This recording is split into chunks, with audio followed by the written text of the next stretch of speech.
Welcome and namaste, everyone. Thanks for being here with me today. This has been the season of Thanksgiving and moving into the Christmas spirit as well. A time to ponder a bit what life's been about and to give gratitude for it all. It all teaches us something. It's not something to wail about or complain about, but to celebrate. It all teaches us better, much better, how we can live our lives moment by moment. This story that I'm going to share with you today is the story that gave the title to the book, Thanks for the Yellow Roses. It's a family story and one which much of my family, perhaps not all, but I think so, has deep appreciation for. You'll see what I mean as I read it to you. So let's start. My heart is pounding on the back of my shirt pocket, my eyes moist with the morning dew on the freshly spun earth fairies that blessed my walking meditation earlier this morning. Stirred by faint renderings of sadness, yet buoyed by its mixture with the heartfelt joy of relational healing, I am forever grateful in the memory of the past few days. Memories often do that for me in these times. Usually my heart opens up like Grand Canyon, embracing the light of yet another day at the seat of compassion. Today is no exception. My 3 sons and 2 daughters are converging on their mother, Jackie, my late former wife, for a 4-day weekend. Grace appears to have taken over her life now. I'm a firm believer in miracles, not just the spectacular, heroic kind most people call miracles, but more especially those that simply appear when we are really paying attention. Jackie and I spawned these 5 wonderful young people we are both proud of, separately and, I strongly suspect, together as well. That is, if we ever gave ourselves the opportunity to join our feelings in this regard. Jackie was diagnosed with terminal cancer nearly 3 years ago and given no more than 6 months to live. She is so strong-willed and so committed to her children and grandchildren that she won't leave until she sees that they're just as she thinks they ought to be. That time has just about arrived. Jackie has some good days and some not so good. At this point, she seems to be weak and has sporadic recollection of people in time, splitting pieces of her history into cinematic production that makes sense only perhaps to her. It doesn't matter really who else understands. The only thing that does matter is that beyond all her pain and suffering, she seems to be at peace with life now. It is that which regularly fills the air with angelic giftedness lately. Today is a case in point. I'm heading to Northwest Arkansas Airport to pick up Allison, our older daughter, and Todd, twin to Dana Lynn, our youngest. On the way, I stopped to pick up a few victuals for home at a specialties market nearby. As I near the checkout counter, I noticed a large display of fresh flowers and stopped to drink them in. I have a passion for flowers and a great appreciation for them that turns me into a compulsive shopper of them. I can't buy only a single plant or bouquet of flowers if my life depended on it. My deepest self says I should take Jackie some. I learned long ago to follow my intuition, so I began to make a judgment as to which kind I should purchase. Just as suddenly as I was admonished to take flowers to Jackie, I am led to bunches of effervescent roses. The variety of colors is breathtaking and choices abound. I particularly like the soft white ones with a blush of peach on the underbelly. But this is not to be, for my intuition speaks out loud and clear once again. Take her, the yellow ones. I smile and pull out the best of those for Jackie, and true to myself, I also take a bunch of the white ones for home. I pay my bill and head off to the airport. Instead of heading directly to Fayetteville, Allison, Todd, and I head to a nice place for lunch and talk about everything but the impending visit. It's obvious by the deflection tactics they're using that both Todd and Allison are uneasy about being in such painful space. seemingly watching in their mind's eye the life bleed from their mother, bit by painful bit. All at once a suggestion, a question actually, blurts out of my mouth. Seems to me I remember your mother likes movies, doesn't she, Allison? Sure she does, she responds. Well, I know she likes to laugh, and I'll bet she hasn't done that in a while. How about you all taking her to a funny movie like the one that's now out, The Big Fat Greek Wedding? I saw that. It was a howl, Allison laughs. A great idea, Dad. We talk about how it might be better for Jackie to spend her remaining time doing what she really enjoys. Watching a good movie with her family might make her tired, but at least she'd get tired doing what she likes rather than just sitting in bed thinking about her demise. We agree that it should be done, and with that, we depart for Fayetteville. Upon arrival, Todd and Allison enter the front door without ringing the bell as if it were their home. I follow closely, but tentatively, for I have not been invited into Jackie and Bobby's house before, not ever. As we enter, Jackie spins her wheelchair around to greet them. Hugs and kisses of welcome fill the air. It does my heart good to see her looking so good, actually. I haven't seen her in months, and she looks surprisingly healthy for all she's been through. In the larger scope of things, I just let life happen and follow Todd and Allison's lead. Being a natural hugger, I wrap my arms around Jackie, and she hugs me back as I plant a kiss on her cheek. As we part, I hand her the roses. Are these for me? She asks excitedly.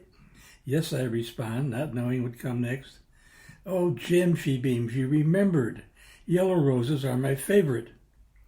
Holding her heart in mine, I feel the pain of our past shift dramatically. Tears form in the tributaries as we both release to the grace of new beginnings, and she initiates for the very first time in over 17 years. Jim, why don't you sit for a while? The kids are all here, and it would be nice if you could. I don't even have to think about my answer. Feelings of joy in the glow of the moment, I hear myself say something foolish like, well, all right then, and relax myself into a nearby chair to watch the rest of this homemade drama. Just the other day, Jackie told Mark, our second oldest and Jackie's self-designated caretaker for over 15 months now, that she had a dream about her and Jesus. Jesus had her try on shoes, and after exhausting the supply, he told her that she had very narrow feet and he would have to go find just the right shoes for her. He'd return with them in short order. He affirmed, and the dream ended. In just a night or two from now, she'll be telling her family, gathering around the supper table, how pleased she is that they are all there together, and she loves them to no end, and that they mean everything to her. Then I'm sure she'll say something like, well, I'm leaving soon, very soon. So if any of you have anything you want to say to me in private, you'd better do it while you're here, because you probably won't get another chance. This anecdote helps me know how much courage this woman really has. By this time, she's made of courage, actually, and it makes her live in her private truth now. I suspect that everyone was awakened to their own in this moment of the new reality. Times are pretty tense, and sadness fills the air.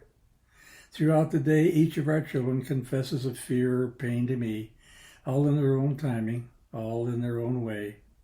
All I can do is encourage them to sit with their feelings and let it take them to their own meaning on the other side. One way or another, they know I'm there for them. The tenderness of these moments takes to my own private depths, and sadness merged with extraordinary gratitude for what we have had together as a family, and since, paints my canvas of life in the richest hues of love. When I get home, I call Mark and tell him of my latest intuitive hit. Mark, what do you think about creating some photographs of all of you with your mother? That way, after some of you left for home, she can have the photos to remind her of the good times you've had. Sounds good to me, Dad. I'll ask Mom what she thinks and call you back. He calls me back almost immediately and says to bring my cameras over the next afternoon. I'm elated at the opportunity that this gift affords. When I arrived, Allison is primping Jackie, and everyone but Kevin, our oldest son, who was Jackie's live-in caregiver for months before Mark quit his job to spell him, and Bobby, Jackie's husband, are gathered for the event.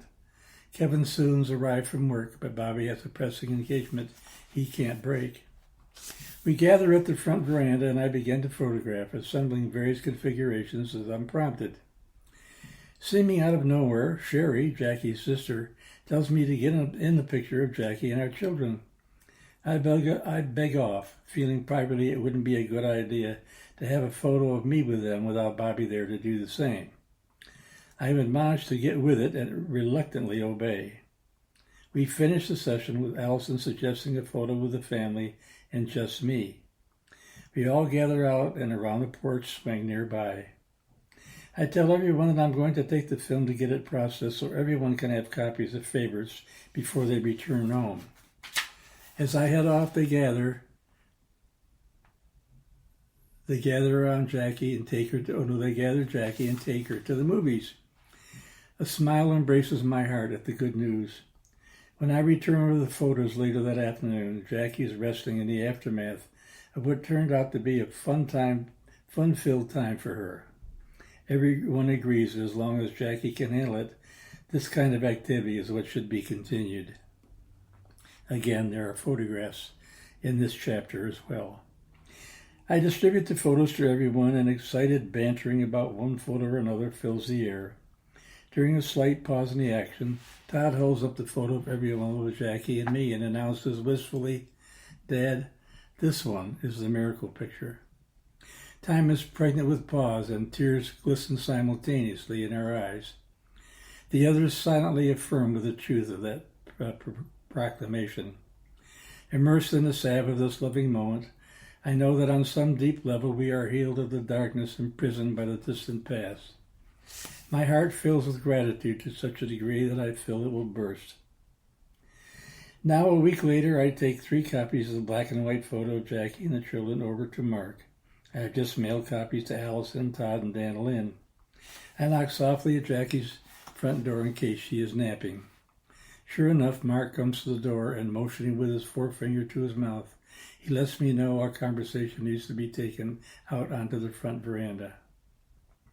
I give the framed photos to Jackie, Kevin, and Mark to him, explaining that I'm running late for a dental appointment, so he says he'll call me in a day or so to catch up on things. We exchange our usual hugs and I love yous, and I parted as announced. Today, Mark calls and asks how I feel. I've been suffering for a few days with a debilitating case of sciatica and have slept for only a few hours each night. My voice conveys this energetic emptiness, and Mark shows concern by the intonation and reflection of his questions. In response, I put him as much at ease as I can muster. After all, he's been running on empty for months now, since he began nearly around-the-clock personal care for Jackie, so I don't need to add to his misery for sure. Having received some assurance that I will get past this in good shape, he tells me that Jackie loved the picture. "You know what Mom said about you, Dad?" "I can't even begin to imagine, Mark." "Well, she said, your father's getting to be a sweet old man." Finally, finding the truth of what had been true all along. Stunningly, Grace falls silent. Well, that's the end of that one. It still touches me deeply, very deeply, as I read it, and surely as I will contemplate it over the next few days. Well, I hope that you enjoyed it. I hope that it serves to open up stories of your own life that you can share with people and that you can celebrate and heal with. As you know, I like to end with a little brief something that I picked up the week before, so you can take it with you as a little nugget to chew on, along with any stories you want to share or going over the stories that you hear from me. Here's one from Roy T. Bennett from The Light in the Heart. Treat everyone with politeness and kindness, not because they are nice, but because you are. Don't ever forget that. Treat everyone with politeness and kindness, not because they are nice, but because you are. What a sweet message. And yes, you are. You are kind and polite and loving and nice. Don't ever forget that. Okay, until next week then, Merry Christmas, everybody. I hope you have a glorious time with family and friends. Or if you're by yourself, I hope you have a glorious time loving yourself. Namaste. I love you.